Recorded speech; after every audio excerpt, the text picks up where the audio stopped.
আসসালামু আলাইকুম। আজ আমি বাদাম বাটা পোস্তাদানা ছাড়া ঘরে থাকা অল্প উপকরণে স্পেশাল রোস্ট বানাবো।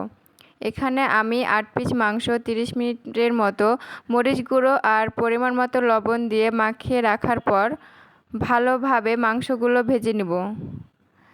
কিছুক্ষণ ভেজে নেওয়ার পর মাংসগুলো আমি একটা প্লেটে উঠিয়ে নেব। এরপর কড়াইতে পেঁয়াজ বাটা, আদা বাটা, রসুন বাটা দিয়ে নেব। তারপর কিছুক্ষণ নাড়াচাড়া করার পর এখানে আমি পরিমাণ মতো লবণ দিব।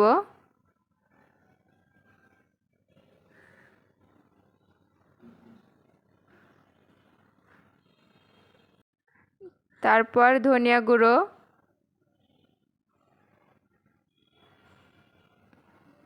মরিচের গুঁড়ো,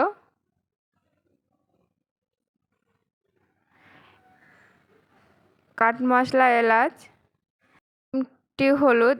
এটা চাইলে আপনারা স্কিপ করতে পারেন, আমি কালার হওয়ার জন্য দিয়েছিলাম।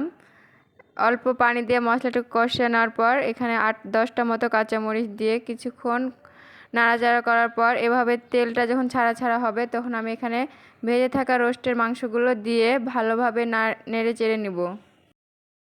এভাবে নেড়ে চেড়ে নেওয়ার পর আমি এগুলোকে একদিকে রেখে এদিকে একটা বাটি নিয়ে 4 চা চামচ টক দই নিব এবং একটা লেবু নিয়ে ভালোভাবে মিক্সড করে নিব, যাতে টক দইটুক গোটা গোটা না হয়ে থাকে। চাইলে এখানে আপনারা অল্প পরিমাণ পানিও ব্যবহার করতে পারেন, আমি করেছিলাম, যাতে টক দইটুক গোটা গোটা না হয়ে থাকে।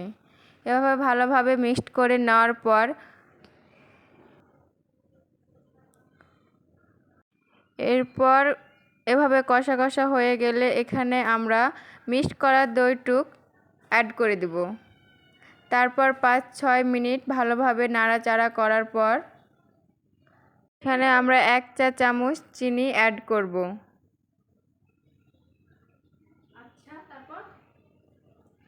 তারপর আর 2 মিনিট নাড়াচাড়া করার পর